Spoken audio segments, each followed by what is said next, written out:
Oh, they did, huh? I didn't even Yeah. think about that for And others. you move that a step further, when they get into school, there's that, student that's 3 rows over that's getting bullied. Guess what's going to happen? Or, on and on. But it's a matter of, okay, that is a good way to train your children, because you want your children to stand up for defenseless. You want your children to stand up for the weak, because that's what you and I need to do.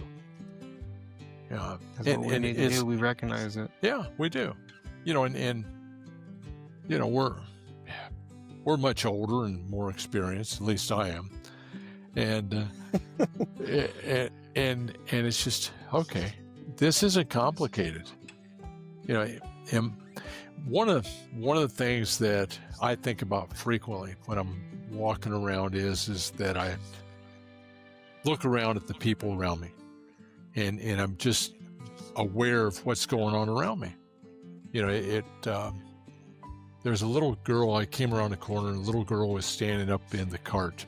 This is at Sam's Club this morning, and she's about to come out of the cart the wrong way, and so I just walk up and just nudge her, and she goes, "Oh, thank you," and her mom turns around, and it's one of those. Yep, she should have had her, bottom down in the cart, not messing around, and it's just okay.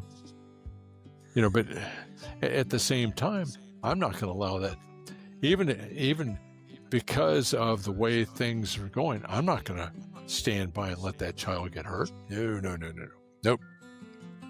Is that more natural for you to do too? Because I find that it's actually, you said foreign. A lot of things are foreign to me when people don't feel like they're the adult in the room. Yeah. But I find that the more comfortable you are being the more mature person, a lot of the odd things are more foreign. Like it's more natural for you to say something, more natural for you to be involved. And for people that feel otherwise, like we were at a park, and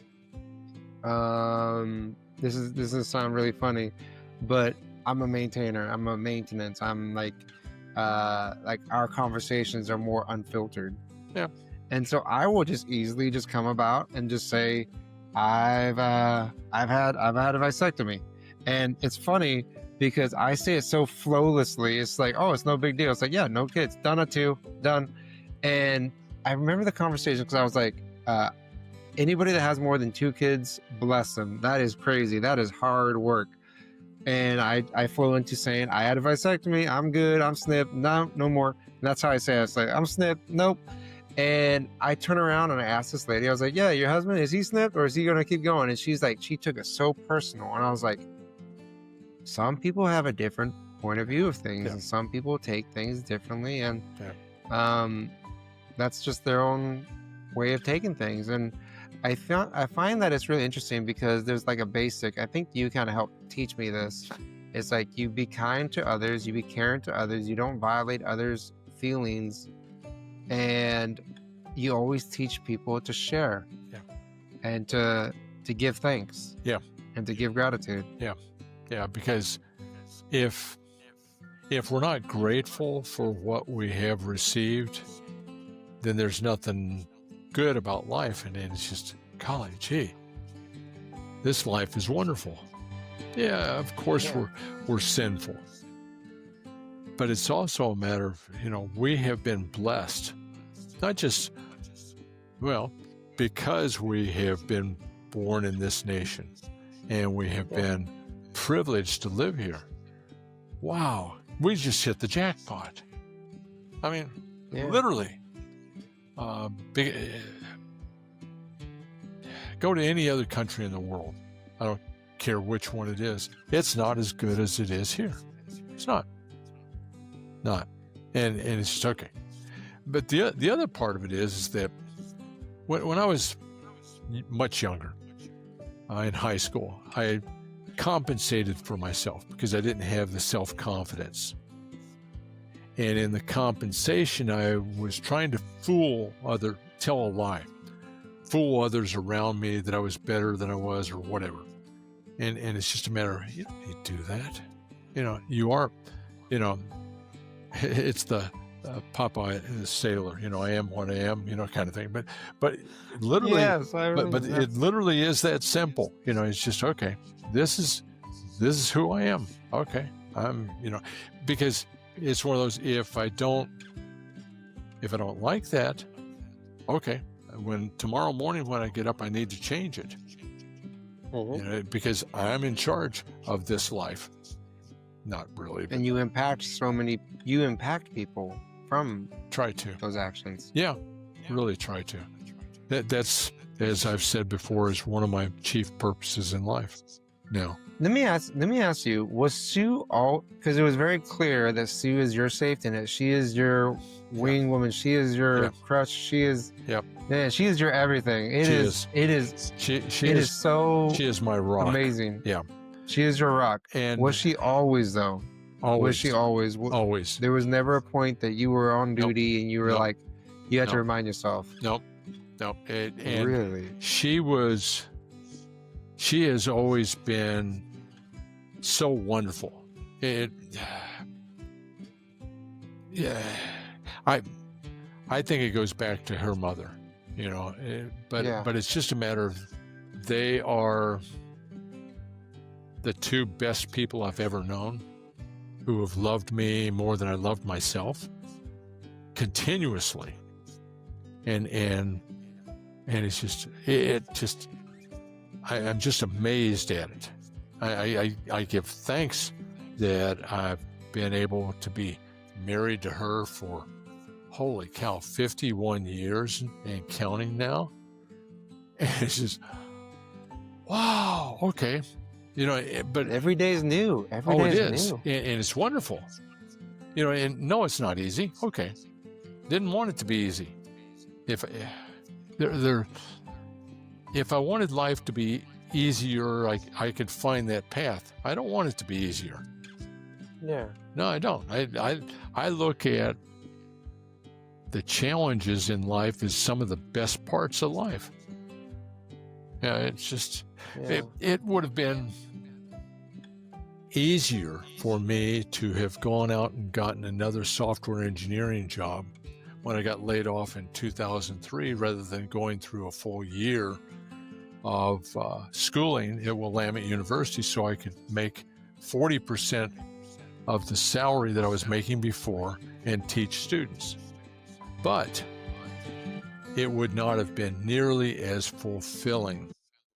I remember when I was a student teacher and I walked into a math classroom in Judson Middle School there in Salem. I'm the old guy in the school. And I'm the oldest guy in the school. My 20 years? Probably, yeah. And I'm watching all these students it's middle school. They're, all charged up and moving around in 1,600 different directions. And it's just, okay, this is my challenge for today. How do I direct these students to be better than they were yesterday? How do I guide them in that direction? And it's just, okay, I'll take that challenge on.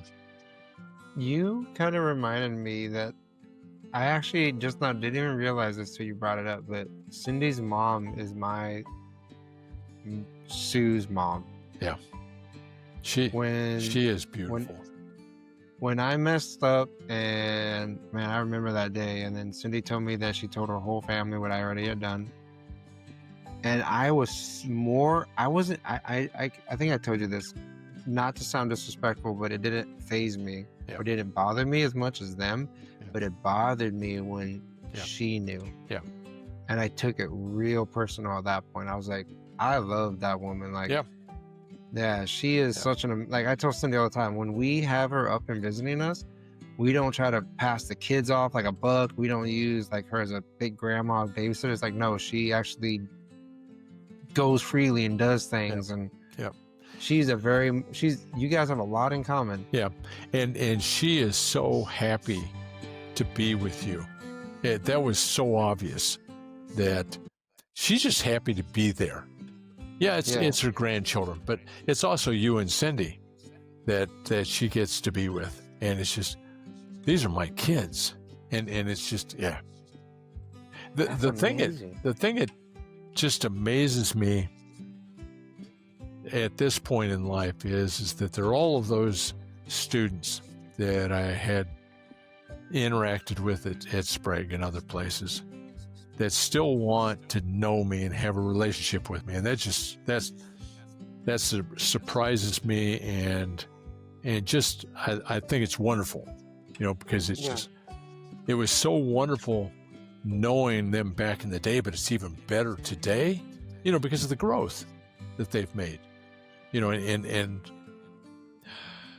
some of them have made poor choices, and okay, let's learn the lesson and move on, and it's just, yeah, but it's so much fun to just be out and get to see him again, just sit down and share a cup of coffee or whatever, and just have them tell me, here's what I've been doing, and here are my 3 children, and and it's just, wow, okay. I'm really, yeah. I was gonna say, I'm really curious, like, just how many, because I believe in the butterfly effect, and I believe in every action you do, like the simple way of just saying have a good day to somebody, or hope your day is going good. Like the smallest little actions have so many more ripple effects that you don't see the plan. You don't see the bigger plan. I don't tell people to have a good day anymore. I tell them, God bless you. Because I know from being here in Western Kentucky that when we're checking out at the grocery store and there's somebody ringing up, the food that's come across the cart, and they'll finish up and they'll hand you the receipt and they'll say, God bless you. And it's just, holy cow, that is just wonderful. And that's the shift I've made just in the last 3-4 years being here, is that I never thought about that. Well, and it's a good reminder. We are blessed by God on a daily basis, and it's this the air in my lungs, the ability to get up in the morning, the people I interact with, the people I am privileged to meet. It's just, yeah, okay, life is good. Life's so good. Yeah. We were sitting at the table the other day, and Cindy gets so mad at me because she's like, well, she doesn't understand my logic. She never understands my logic, but like I've been doing it for so long at this point. You realize some of this is male and some of this is female, and because we don't think alike. Now, the rest of it is that sometimes, just talking to you and me, brother, we make some really poor choices. And it's just, okay, let me not hit my head against that wall again. It hurts. There's a reason this is a receding hairline. Never mind. But it's yeah. Those white lies we tell our wives, like, oh, we better do it now. We better do it now. I gotta commit now. But part of it is that because we have chosen to be in a covenant relationship with our wives, where you have you and her and God, covenant relationship rather than a contractual relationship where we can break that contract anytime we wish to. No. No, there's no breaking that contract. That's right. We have made an oath, not only to that spouse of ours, that wife, wonderful wife of ours, we've made an oath, a promise to God that we will fulfill this relationship. I kind of want to take a step further, and even a promise to ourselves of being the best people we can. Yeah. Promised. You decided to have kids. You decided to start school. You decided to, I don't know, pick up and go work. Even join the military. You decided to sign that contract. And the other day, somebody came in and they were like upset because we had to stay later. And I was like, this is what you signed up for. Yeah. Nobody forced you to sign up. Nah. And it's just, you look at what's going on and you look at the whole thing about people not getting paid. I was like, Yeah. the amount of people that's getting upset because they're not getting their benefits. And you're like, Yeah. that's not the point. When we were sitting at the table the other day, Cindy got upset, or she got so frustrated because she doesn't understand why I always have Milo and Leilani share their milk. I have them share their milk. I have them share their drink, whatever it is, whatever the drink is on the night. Yeah. I have them share it. And they get mad. They get upset at each other. Like, my milk. I was like, you do not say the word mine is not allowed in my house. Like, you don't say mine. That's a negative. I was like, you say, can I have it? And it's funny because very few times they actually are very nice to each other. And they're like, okay, can I have it? But when they realize that sharing camaraderie, Yeah. that's the bigger picture. Yeah, it is. And that's an excellent lesson for them. Because very easy. we have, yeah, it is. But it's a learned trait. Because we don't, as humans, we don't normally relinquish those things that are ours. You know, we hold them tightly, Yeah. we clutch them, and on and on. And it's okay. How do you turn that around? Because the other part of it that the folks you're working with don't realize is it's a privilege to serve. It really is. It's a blessing. It is. And it's a matter of, okay, how do I fulfill this privilege better? You know, because I want to do the best job I am capable of each and every day.